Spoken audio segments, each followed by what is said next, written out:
दोस्तों इन्वायरो infra engineers limited इसका IPO बाजार में 22 नवंबर 2024 से 26 नवंबर 2024 के बीच में खुलने वाला है। सब्सक्रिप्शन के लिए ओपन होने वाला है। इस कंपनी ने अपने शेयर की जो फेस वैल्यू रखी हुई है वो 10 रुपए प्रति शेयर रखी हुई है। प्राइस बैंड 140 रुपए से 148 रुपए प्रति शेयर रखा गया है। लॉट साइज 101 शेयरों का होगा।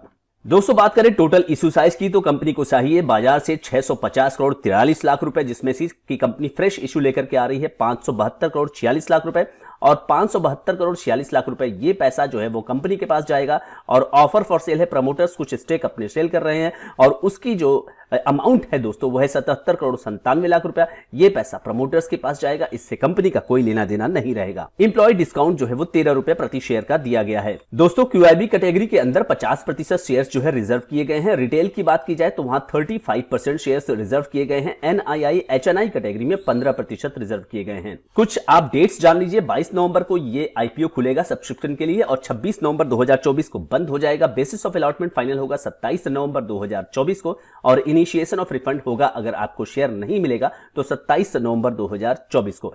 क्रेडिट हो जाएगा आपके डीमैट अकाउंट में 28 नवंबर 2024 को और लिस्टिंग होगी एनवायरो इंफ्रा इंजीनियर्स की। अब आइए जान लेते हैं किस तरह से आपको अप्लाई करना है। रिटेल कैटेगरी में अगर आप एक लॉट के लिए अप्लाई करेंगे आपको मिलेगा 101 शेयर और लगाने होंगे आपको 14,948 रुपए। रिटेल कैटेगरी में मैक्सिमम आप एक एक करके बढ़ेंगे और पहुंचेंगे मैक्सिमम 13 लॉट के लिए 1313 शेयरों के लिए 1,94,324 रुपए के लिए।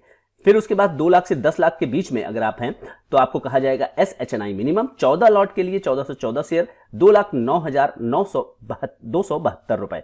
और आप 10 लाख के अंदर रहेंगे SHNI मैक्सिमम जाएंगे, एक एक लॉट बढ़ेंगे 66 लॉट के लिए 6,666 शेयरों के लिए 9,86,568।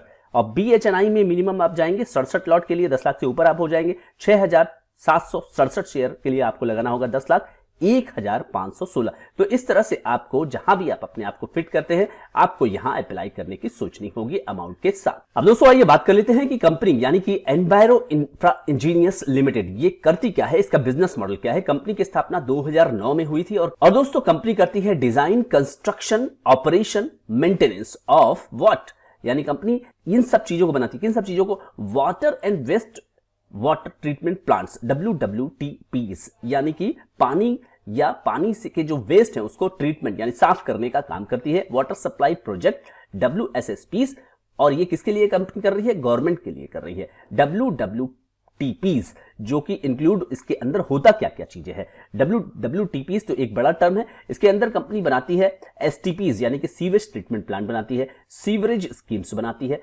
कॉमन एफ्लुएंट ट्रीटमेंट प्लांट बनाती है जिसको बोला जाता है CETPS, वाइल WSSPs के अंदर आता है water treatment plant along with pumping stations भी बनाती है कंपनी और laying of pipeline for water supply. दोस्तों कंपनी जो है वो अलग अलग जो टेंडर स्टेट गवर्नमेंट या सेंट्रल गवर्नमेंट के होते हैं ना, तो उसमें वो बिडिंग करती है और वो जो बिडिंग होती है वो दो प्रकार से होती है। एक EPC के माध्यम से होती है और एक HAM, यानी कि ये दो तरीके का जो है बिडिंग का स्टाइल होता है। 30 जून 2024 तक कंपनी ने 28 WWTPs और WSSPs जो है पूरे भारत में 7 सालों में 22 प्रोजेक्ट पूरे किए हैं, जिसमें कंपनी 10 MLD जो है कैपेसिटी और उसके ऊपर भी काम कर रही है, उस प्रोजेक्ट के अंदर वो बना चुकी है। अब कंपनी ने दोस्तों जो कुछ अपनी स्ट्रेंथ बताए हैं उसको मैं आपको यहां पे सामने रखता हूं। कंपनी जो है उसकी जो इंजीनियरिंग और एग्जीक्यूशन की जो टीम है ना दोस्तों वो अपनी खुद की है और ग्रोइंग प्रेजेंस है एग्जिस्टिंग रीजन के अंदर और नए प्रोजेक्ट भी कंपनी लेती जा रही है और ऑर्डर बुक भी कंपनी का डाइवर्सिफाइड है पूरे भारत के अंदर और इन हाउस एग्जीक्यूशन कैपेबिलिटीज है कंपनी के पास, जिससे कि वो ऑन टाइम डिलीवरी ये प्रोजेक्ट की कर लेती है और एडवांस टेक्नोलॉजी कंपनी कंस्ट्रक्शन और इंस्टॉलेशन में प्रयोग कर रही है। और इसके अलावा कंपनी के प्रमोटर्स और सीनियर मैनेजमेंट की टीम एक्सपीरियंस्ड है और कंसिस्टेंट फाइनेंशियल परफॉर्मेंस है। ये सारा चीज जो है वो कंपनी का क्लेम है, ये ध्यान रखिएगा। अब दोस्तों मैं आपको यहां पर कंपनी की वेबसाइट पर ले आया हूं। एक इनके प्रोजेक्ट्स को कंपनी ने यहां पर लगाया हुआ है। देखिए इस तरह के प्लांट जो है शायद आपने अपने शहरों में देखे होंगे, जहां पर की कंपनी जो है अपना जो प्रोजेक्ट है वो सरकार के लिए बनाती है। मतलब अपना तो नहीं होता, हाँ सरकार के लिए जो प्रोजेक्ट बनाती है, जिसमें कि सीवरेज की सफाई जो है होती है और उसके बाद उस जो साफ करके पानी है वो नदियों में जाने दिया जाता है। ये इस तरह के प्रोजेक्ट कंपनी करती है। कंपनी क्या करती है, जैसा कि मैंने अभी बताया कि कंपनी एक comprehensive water and waste water management solution provide करती है अक्रॉस इंडिया में।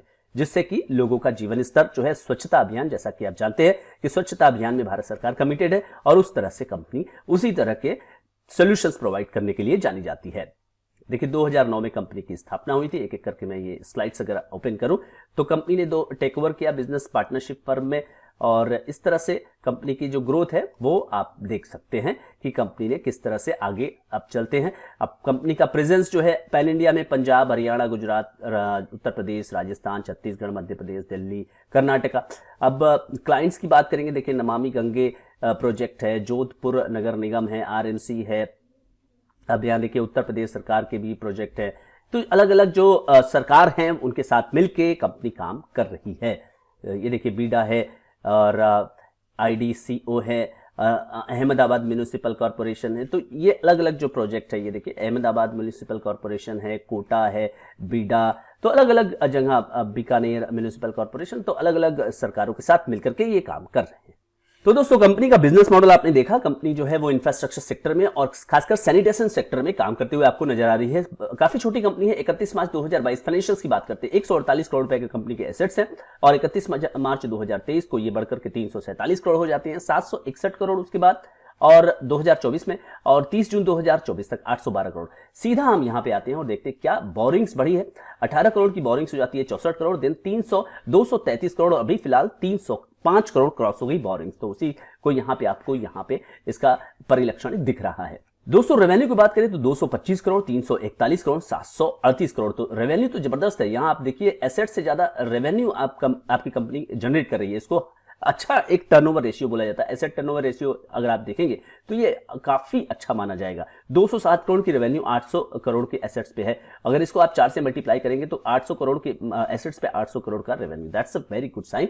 और प्रॉफिट आफ्टर टैक्स की बात करेंगे तो 34 करोड़, 54 करोड़, 110 करोड़ और 30 करोड़। तो ये भी एक कमांडेबल पोजीशन पे आपका जा रहा है।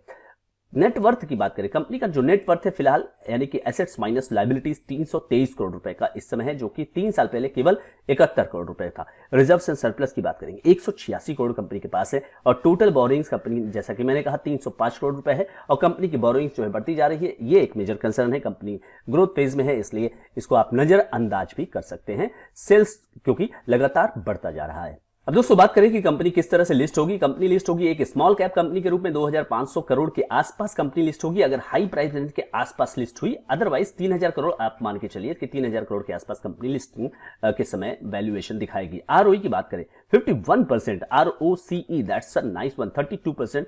Date to equity ratio still जो है बढ़ता हुआ है, 305 करोड़ रुपया होने के बाद भी वो 1 के नीचे है, ये भी अच्छी बात है। रिटर्न ऑन नेटवर्थ है 37.83%। दोस्तों प्राइस टू बुक है 6.89 जो कि ठीक ठाक रखा गया है।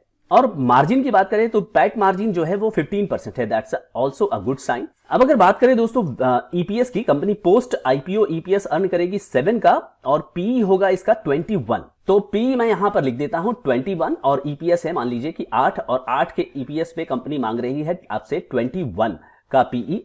आयोन एक्सचेंज एक और कंपनी है जो कि सेम बिजनेस में आपको डील करते हुए नजर आ रही है, 25 के पीई पर चल रही है। वाटेक वाबाब जो कि आपको एक पॉपुलर स्टॉक है, 38 के पीई पर आपको अभी अवेलेबल है। अब अगर विष्णु प्रकाश पुगालिया की बात करें, ये भी एक पॉपुलर स्टॉक है, एक माइक्रो कैप स्टॉक के अंदर में 10 के ईपीएस में 43 का यहां पर पीई है।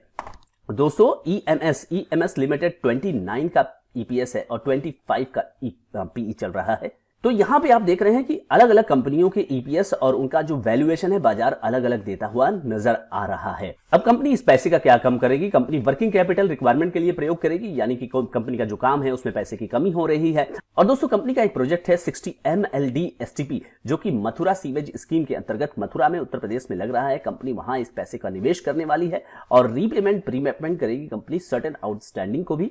305 करोड़ रुपए में से कुछ पेमेंट करने वाली है कंपनी और इनऑर्गेनिक ग्रोथ में भी कंपनी कार्य करेगी। कुछ कंपनियों को भी कंपनी को खरीदना है। अब दोस्तों थोड़ा सा अब मैं आपको समराइज करता हूं और थोड़ा रिस्क फैक्टर भी कंपनी का बताता हूं। कंपनी क्या करती है? कंपनी बिड करती है वाटर और वेस्ट वाटर ट्रीटमेंट प्लांट के लिए। और ये जो बिडिंग का प्रोसेस होता है, बिड का मतलब है कि सरकारी क्षेत्र में ये कंपनी को प्रोजेक्ट्स मिलते हैं और ये जो प्रोजेक्ट होते हैं वो सेंट्रल गवर्नमेंट, खास करके सेंट्रल गवर्नमेंट की बात करें, उससे ही फंडेड होते हैं। एक प्रोग्राम चल रहा है सेंट्रल गवर्नमेंट का, उसको बोलते हैं अमृत। यहां पे अगर इसको आप लिखेंगे शॉर्ट फॉर्म को, इसको फुल फॉर्म को शॉर्ट करेंगे तो यह Atal mission rejuvenation and urban transformation. और दूसरा प्रोग्राम है national mission for clean Ganga, Namami Ganga जिसको आप बोलते हैं। तो उसमें तरह तरह के जो है एसटीपीज वगैरह, वाटर ट्रीटमेंट प्लान, और उसके अलावा जो है वाटर हर घर नल योजना होता है, पानी पहुंचाना है, तो ये सारा चीज जो है सेंट्रल गवर्नमेंट रन कर रही है।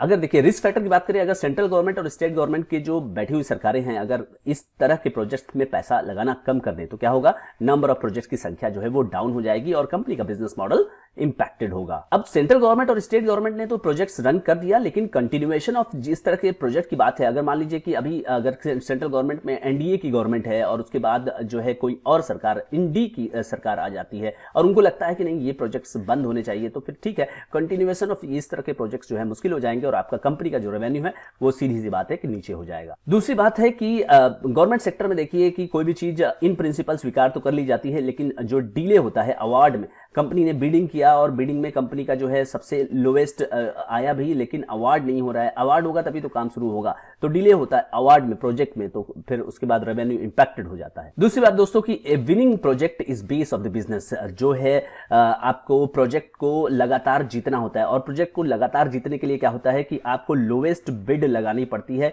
और साथ ही साथ आपको क्वालिटी भी देनी होती है। सरकार के साथ कोई कंप्रोमाइज देखिए होता नहीं है, क्वालिटी आपको देनी है, लोएस्ट बिड के साथ देनी है, और इसका मतलब है कि आपको लगातार इस बेसिस पे प्रोजेक्ट मिलेगा तभी आपका बिजनेस बनेगा। अब बात करते हैं कि एम्प्लॉय रिटेंशन एक सबसे बड़ा चैलेंज होता है इस तरह की कंपनियों के लिए, और प्रोजेक्ट का एग्जीक्यूशन, एम्प्लॉय रहेंगे तभी तो प्रोजेक्ट का एग्जीक्यूशन टाइम पे होगा ना दोस्तों, तो आपको ये ध्यान में रखना पड़ता है और एक रिस्क फैक्टर इस कंपनी का भी है ये। दूसरी बात दोस्तों कि रिजल्ट जो है इनका, जो फाइनेंशियल रिजल्ट्स होता है यानी कि सेल्स है या फिर प्रॉफिट आफ्टर टैक्स है, वो सारी चीजें वर्किंग कैपिटल रिक्वायरमेंट और उसके मैनेजमेंट पर डिपेंड करती हैं काफी ज्यादा, क्योंकि पैसा जो है पहले इनको लगाना है, पहले बिड करना है, फिर उसके बाद पैसा लगाना है और उसके बाद रीइंबर्समेंट होता है सरकार के माध्यम से, यानी कि एक लंबा प्रोसेस हो जाता है वर्किंग कैपिटल रिक्वायरमेंट, और उसमें अगर पैसा फंसा, डिले किया, पेनल्टी वगैरह लगी, तो आपका जो है कि रिजल्ट इंपैक्टेड हो जाता है। अब देखिए order book may not reflect in future result, order book आपको मिला, मान लीजिए कि 500 करोड़ का ऑर्डर बुक मिला किसी म्यूनिसिपल कॉर्पोरेशन की वजह से, अब वहां से ऑर्डर बुक मिला, आपने काम शुरू किया, आपने टाइमली जो है एग्जीक्यूट नहीं कर पाया,